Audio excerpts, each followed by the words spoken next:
এখনো পর্যন্ত যারা এই মব করছে, যা কিছু করছে, তারা শেখ হাসিনার তুলনায় অবোধ শিশু। তখন তারা কতটা ভয়ঙ্কর হতে পারে, এই বিষয়গুলো এখন যারা তরুণ এবং যুবক আন্দোলনের নেতৃত্ব দিচ্ছেন তাদেরকে বুঝতে হবে। আসসালামু আলাইকুম রহমতুল্লাহি ওয়া বারাকাতুহু। সম্মানিত দর্শক, গত রাতে গাজীপুরে সেই ঘটনা, অর্থাৎ গত রাতের যে ঘটনা, এটি যে কোন জায়গা থেকে শেষ হয়, কোন পক্ষ বিজয়ী হয় আর কোন পক্ষ এখানে পরাজিত হয়, সেই জিনিসগুলো এখনো পর্যন্ত বলা যাচ্ছে না। তবে পুরো ঢাকা শহর থমথমে এবং রাস্তাঘাটে ভিড় নেই বললেই চলে, এবং সর্বত্রই এটা কানাঘুষে এবং সামাজিক মাধ্যমগুলোতে পক্ষে এবং বিপক্ষে প্রচুর তর্ক এবং বিতর্ক হচ্ছে। সারা দেশে যেভাবে আওয়ামী লীগের বিরুদ্ধে অপারেশন চালানো হচ্ছে, সেই অপারেশনগুলো সফলতা পাবে না, এটি স্বাভাবিক বিষয়। 2 নম্বর হলো যে প্রকৃতির একটা নিয়ম হলো, মানুষের দেয়ালে যখন পিঠ ঠেকে যায়, তখন কিন্তু সে যাকে বলে রুখে দাঁড়ায়। এমনকি আপনি একটা পিঁপড়া দেখবেন, একটা পিঁপড়া আপনি তাকে কামড় পাড়া দিতে যান, ও একটা সময় যখন বুঝে যায় যে সে মরে যাবে, তখন সে তার সর্বশক্তি দিয়ে আপনাকে কামড়ে ধরে, এবং আপনি যদি তাকে পিঁপড়াটা ছাড়াতে চান, আপনাকে এমন ভাবে কামড়ে ধরবে যে ওর মস্তক মুন্ডু, ওখানে মুন্ডু থেকে শরীর আলাদা করে ফেলবেন, তবুও সে কামড় ছাড়বে না। তো একটা পিঁপড়া যদি এতটা জেদি হয়ে যেতে পারে, তাহলে আশরাফুল মখলুকাত মানুষ, তাদের মধ্যে যখন জিদ আসে, তাদের মধ্যে যখন অপমান আসে, তখন তারা কতটা ভয়ঙ্কর হতে পারে, এই বিষয়গুলো এখন যারা তরুণ এবং যুবক আন্দোলনের নেতৃত্ব দিচ্ছেন তাদেরকে বুঝতে হবে। 2 নম্বর হলো যে মব যে কথাটি বলা হয়, মবের সবচেয়ে ভয়ঙ্কর দিক হলো যখন মব সংগঠিত হয়, তখন মানুষের মস্তিষ্ক শূন্য হয়ে যায়, বিবেক শূন্য হয়ে যায়, তার শরীরে শুধুমাত্র পাশবিক শক্তি থাকে, বিচার থাকে না, বিবেচনা থাকে না, বিবেক থাকে না, শুধুমাত্র একটি পশুর যে শক্তিমত্তা থাকে, হিংস্রতা থাকে, ওইরকম হিংস্রতা যখন তৈরি হয়ে যায়, তখনই ওটাকে মব বলা হয়। ফলে মবের নামে আপনি মিছিল করেন, মবের ব্যানার আপনি জাস্টিস করেন, মবের ব্যানার আপনি ভাঙচুর করেন, এই কাজগুলো কোনো অবস্থাতেই ভালো নয়। Tit for tat. এখন দেখুন, প্রকৃতি এখানে একটা বিচার করে। অনেক লোক বলার চেষ্টা করছে যে যখন আপনি সারা বাংলাদেশে যাদের বাড়িঘর ভাঙবেন, তো এই বাড়িঘর ভাঙার যে একটা সংস্কৃতি চালু হলো, এটা তো অতীত আওয়ামী লীগ করেনি। আওয়ামী লীগ হয়তো বেগম জিয়ার বাড়িটা ভেঙেছেন, তারপরে মদুদ আহমেদকে বাড়ি থেকে উচ্ছেদ করেছেন, কিন্তু সারা বাংলাদেশে মির্জা ফখরুল সাহেবের বাড়িতে তো কোনোদিন একটা ঢিল কেউ মারেনি, কিংবা বিএনপি জামাতের শফিক সাহেবের যে হাসপাতাল আছে, শফিক সাহেবের যে ব্যবসা বাণিজ্য আছে, সেখানে তো কেউ কখনো আক্রমণ করেনি। এই জিনিসগুলো তো হয়নি। তো এই বিষয়গুলো যখন শুরু হয়ে গেল, এটা কি এখানে শেষ হয়ে যাবে? আপনার কি মনে হয়? কখনো এটা শেষ হবে না, বরং এই যে বাংলাদেশে যেমন দেখা গেল বেগম জিয়ার বাড়ি একটা ভাঙা হয়েছে, এখন শেখ হাসিনা 2টো বাড়ি ভাঙা হলো। আর এখন যদি সারা বাংলাদেশে 1000 এরকম বাড়িকে মাটির সঙ্গে গুঁড়িয়ে দেওয়া হয়, আগামীতে ধরে নিতে পারেন যে 10,000 বাড়ি এইভাবে ভাঙবে। সেটা 1 দিন পরে হোক, 10 দিন পরে হোক, 10 বছর পরে হোক। তো এই যে প্রকৃতির বিচার এবং মানুষ, এই জিনিসগুলো বংশ পরম্পরায়, এই জিনিসগুলো কিন্তু তার মধ্যে যাকে বলা হয় প্রবাহিত হয়। ধরুন এখন যদি আওয়ামী লীগ কিছু করতে না পারে, 10 বছর পরে হোক, 20 বছর পরে হোক, কিন্তু এই জিনিসগুলো হবেই। কিন্তু এই যে তরুণ প্রজন্ম থেকে শুরু করে তাদের উপরে যারা মাথা রয়েছেন, এমনকি যারা সরকার পরিচালনা করছেন, তাদের তো অনেক ব্যাপারে অনেক অভিজ্ঞতা রয়েছে। কেন তারা এই বিষয়গুলো আমলে নিচ্ছেন না, এবং কেন এই বিষয়গুলো বন্ধ করতে পারছেন না, এবং এই বিষয়গুলোর একটা সমাধান না হলে আমাদের এই দেশটি গৃহযুদ্ধের দিকে চলে যাবে, এবং সেই গৃহযুদ্ধ থেকে কেউ বাঁচাতে পারবে না। এই মুহূর্তে বাংলাদেশে মব জাস্টিসের নামে কি হচ্ছে? বঙ্গবন্ধুর বাসভবন 32 নম্বর ভেঙে চুরে গুঁড়িয়ে দেওয়া হয়েছে, এবং এটি একটা রীতিমতো উৎসবে পরিণত হয়েছে। কারা করেছে, কিভাবে করেছে, কাদের আহ্বানে করেছে, এবং এটির পরিণতি কি, সেটি বলার আগে যেটা বলিনি, সেটা হলো আওয়ামী লীগের যে রাজনৈতিক থিম অ্যান্ড থিওলজি, এটিকে আওয়ামী বিরোধী লোকেরা আওয়ামী লীগের কিবলা বলে থাকেন। অর্থাৎ এই 32 নম্বরকে কেন্দ্র করে আওয়ামী লীগ রাজনীতি করে। কাজেই আওয়ামী লীগকে যদি ধ্বংস করতে হয়, তাহলে এই কিবলা ভাঙতে হবে। এখন এই কিবলা ভাঙার জন্য যারা সফল হয়েছেন, যারা ভেঙেছেন, তাদের যে উল্লাস, তাদের যে ঈদের আনন্দ, তাদের যে যাকে বলা হয় উদ্দীপনা, এটি রীতিমতো বাঁধ ভেঙেছে, সেই চাঁদের হাসির বাঁধ ভাঙার মতো। এবং তাদের মধ্যে একটা আত্মবিশ্বাস এত প্রবল থেকে প্রবলতর হয়েছে যে সে যেখানে বঙ্গবন্ধু শেখ মুজিবুর রহমানের বাসভবন, যেটা ভাঙলে বাংলাদেশে কিয়ামত হয়ে যাবে, এবং যেটা হাত দিলে আওয়ামী লীগের লোকজন রীতিমতো সারা দেশে আত্মহত্যা করবে, এরকম অসংখ্য রকম ঘটনা। যখন সেই বাড়িটা ভেঙে ফেলা হলো, একটা টু শব্দ হলো না ঢাকা রাজপথে। দ্বিতীয় যে ঘটনাটি, সেটি হলো যে এই বাড়িকে কেন্দ্র করে যারাই কথাবার্তা বলার চেষ্টা করেছেন, অভিনেত্রী শাওন, তাকে আটক করা হয়েছিল, আবার ছেড়ে দেওয়া হয়েছে। তারপর যেটি হলো, সারা বাংলাদেশে টার্গেট করে করে বিভিন্ন এলাকাতে মন্ত্রী মিনিস্টারদের বাড়ি ভাঙাচোরা করা হলো। যেমন পিরোজপুরে সমরেজল করিম নামক একজন মন্ত্রী আছিলেন, নিপাট ভদ্রলোক। তার এলাকাতে তিনি কি করেছেন না করেছেন, বাট আমরা ঢাকা শহরে তাকে একজন সজ্জন ভদ্রলোক হিসেবে জানি, যদিও তিনি এখন অজ্ঞাত স্থানে রয়েছেন। কিন্তু সেই মানুষটির বাড়িও ভেঙে চুরমার করে দেওয়া হয়েছে। আমির হোসেন আমুর বাড়িতে আক্রমণ চালানো হয়েছে, এমনকি তুফাইল আহমেদের বাড়িতে অগ্নিসংযোগ করা হয়েছে।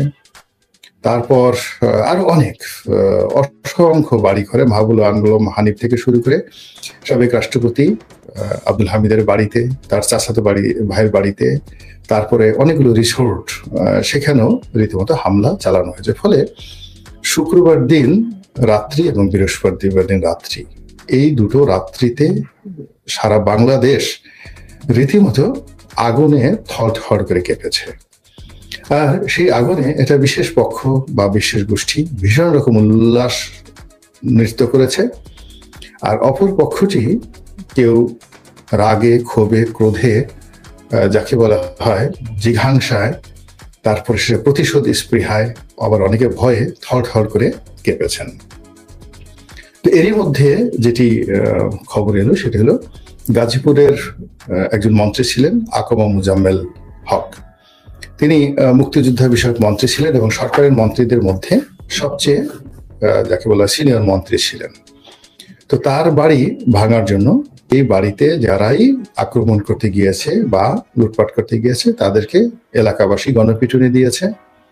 কেউ কেউ বলছেন, প্রচার হয়ে গেছে যে ওখানে 3 জনকে একেবারে রীতিমতো গণপিটুনি দিয়ে মেরে ফেলা হয়েছে, এবং তাদের পা ধরেছে যে স্যার আপনাদের দুটো পায়ে ধরি, আপনারা বাঁচান। কিন্তু তারা নানা রকম টাল বাহানা করেছেন এবং এই দেশপ্রেমিক ছাত্র এবং জনতাকে উদ্ধার করার জন্য সেখানে যাননি। ফলে সেখানে প্রথম আলোর রিপোর্ট অনুযায়ী প্রায় 15 জন সেই ছাত্র এবং জনতা গুরুতর আহত হয়েছেন, এবং সেনাবাহিনী গিয়ে তাদেরকে মুমূর্ষ অবস্থায় উদ্ধার করেছেন। অনেককে সেই ব্যাটারির রিকশায় করে এনেছেন। গাজীপুরকে কেন্দ্র করে একটি সংঘাত, অনিবার্য একটি সংঘাত, সেটা আমাদেরকে দেখতে হবে, এবং সেই সংঘাতে কি কি পরিণতি হতে পারে এবং সেই সংঘাতের মারাত্মক বিষক্রিয়া সারা দেশে কিভাবে ছড়িয়ে যেতে পারে, সেই বিষয়গুলো নিয়ে আলোচনা করবো। তার আগে একটু দেখে নিই যে আমার সঙ্গে কারা কারা যুক্ত আছেন, এবং মানুষ ভয় পেলে দেশ থাকতো না। ধন্যবাদ গাজীপুরবাসী। আবার জেগে ওঠে বাংলাদেশ, অতি উৎসাহী কিছু ভালো না, সোনার বাংলাদেশ ইত্যাদি ইত্যাদি। ভাইজান, ঘরের মানুষ ঘরে এলে আমরা সবাই খুশি হব, জয় বাংলা, জয় বঙ্গবন্ধু। মানে সবাই বেশি পিটি আহত করেছে কেন, ঈদ মোবারক, সোনার বাংলা, সবাই। আচ্ছা, যেটা মনে হলো যে আমার এখানে যারা আসছেন এই অনুষ্ঠানটা দেখার জন্য, তারা প্রায় সবাই আওয়ামী লীগের লোকজন আছেন। আর আওয়ামী লীগের লোকজন এই ঘটনায় ভীষণ রকম উজ্জীবিত এবং ভীষণ রকম খুশি। গাজীপুরের এই ঘটনা নিয়ে গত রাত থেকে আজ পর্যন্ত যে ঘটনাগুলো ঘটেছে, খুবই যাকে বলা হয় অ্যালার্মিং এবং ভীতিকর। প্রথম অবস্থা হলো, পুলিশের সাবেক আইজি বেনজির একটি বিবৃতি দিয়েছেন, এবং সেটি আবার পুলিশ অ্যাসোসিয়েশন প্রতিবাদ করেছেন, এবং সেটি বলেছেন যে এই ধরনের বক্তব্য দেওয়া বেনজিরের জন্য রাষ্ট্রদ্রোহ। কিন্তু তিনি তো নিরাপদ দূরত্বে রয়েছেন। তিনি যেটা বলেছেন যে পুলিশে 90% লোক আওয়ামী লীগের, তাদের সঙ্গে ডক্টর বেনজির এবং অন্যান্য যারা পালিয়ে আছেন কমান্ডিং অফিসার, যারা এই গত 15 বছর ধরে পুলিশ বাহিনীকে নিয়ন্ত্রণ করেছেন, এমনকি যারা জেলখানাতে রয়েছেন, ওনার কথায় যা বোঝা গেল, পুলিশের যারা সাবেক 2 জন আইজি, তাদের সঙ্গে পুলিশের বিভিন্ন স্তরের কর্মকর্তাদের নিয়মিত যোগাযোগ রয়েছে। পুলিশ এখানে সাহায্যকারী শক্তি হিসেবে নিউট্রাল আছে, এবং সরকারকে সহযোগিতা করছে না, করবে না। বেনজিরের কথা মতো আওয়ামী লীগ যদি অর্গানাইজ হতে পারে, এগিয়ে যেতে পারে, পুলিশ সেখানে তাদেরকে প্রোটেকশন দেবে। এর চেয়ে মানে যাকে বলা হয় ভয়াবহ, মানে ডক্টর ইউনূস সরকারের জন্য এর চেয়ে ভয়াবহ ভয়ঙ্কর কথা আর হতে পারে না। কিভাবে তারা সামাল দিবেন, কিভাবে পুলিশ বাহিনী সামাল দিবেন এবং কিভাবে কি করবে সেটা তাদের ব্যাপার। কিন্তু এই বক্তব্য দীর্ঘদিন জামাতের লোক বলে আসছিল, তারপরে শেষে সরকারের লোকজন বলে আসছিল যে প্রশাসনের রন্ধ্রে রন্ধ্রে আওয়ামী লীগের লোকজন ঢুকে আছে এবং তারা এই দেশের সর্বনাশ ঘটাচ্ছে। তো এটি ডক্টর বেনজিরের কথায় ফুটে উঠল। 2 নম্বর হলো জাহাঙ্গীর, গাজীপুরের সাবেক মেয়র জাহাঙ্গীর অদ্ভুত। তো সেই জাহাঙ্গীর তিনি এই সময়টিতে গাজীপুরে এই ঘটনাতে টেলিফোনে তার একটি বক্তব্য ভাইরাল হয়ে গেছে। তিনি যে কথাটি বলেছে যে আমাদেরকে যদি দিনের বেলায় এই ঢাকা রাজধানীতে এবং গাজীপুরে যদি ঘুরতে দেয়া না হয়, বাংলাদেশে যদি ঘুরতে দেয়া না হয়, তাহলে আমরা এমনভাবে সংগঠিত আছি এবং আমরা সিস্টেমেটিক ওয়েতে, সাংগঠনিক ওয়েতে গা ঢাকা দিয়ে আছি, কিন্তু যে কোনো অকারেন্স ঘটানোর মতো শক্তি এবং সামর্থ্য আমাদের আছে। তো আমরা যদি দিনে আমাদেরকে চলতে ফিরতে দেওয়া না হয়, আমরা রাতে কাউকে ঘুমাতে দেব না। আপনি বোঝার চেষ্টা করুন, এটি একটা রীতিমতো যাকে বলে গৃহযুদ্ধের হুমকি। রাতে আপনি শুয়ে আছেন, আমার কথাই চিন্তা করুন, বা আওয়ামী লীগ যাদেরকে টার্গেট করছে তারা শুয়ে আছেন, তাদের আত্মীয় স্বজন শুয়ে আছেন।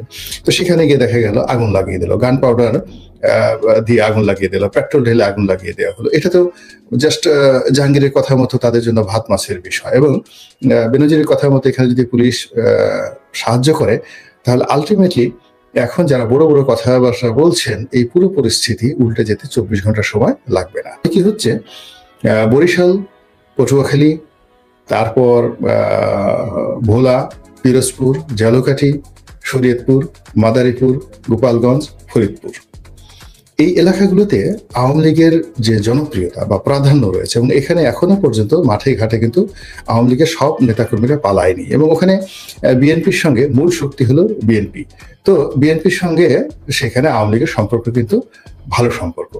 তো তারা যদি এই কয়টি এলাকাতে কেবলমাত্র জামাতকে এবং সমন্বয়ককে টার্গেট করে, যেখানে যেখানে তাদের শক্তিমত্তা রয়েছে দিনে এবং রাতে, এবং আস্তে আস্তে কি হচ্ছে যে একজন আরেকজনের বিরুদ্ধে চাণক্য নীতির মতো লাগিয়ে দিয়ে, অর্থাৎ প্রথমে যদি তারা দেখা গেল যে সমন্বয়কদের ব্যাপারে এখন অনেকের দুর্বলতা আছে, তো তারা যদি প্রথমে জামাতকে টার্গেট করে, তারপরে সমন্বয়কদেরকে টার্গেট করে, তারপর ধীরে ধীরে নিজেদের শক্তিমত্তা বৃদ্ধি করে এবং অন্যান্য এলাকাতে যায়, এবং সবার শেষে যদি তারা রাজধানীতে আসে, তাহলে সেই পরিস্থিতি কতটা জটিল হতে পারে। ফলে এখন যে ঘটনাগুলো ঘটেছে, এই ঘটনাগুলোর ইমিডিয়েটলি সরকারের পক্ষ থেকে এগুলোর যাকে বলা হয় নিয়ন্ত্রণ তাদের করতে হবে।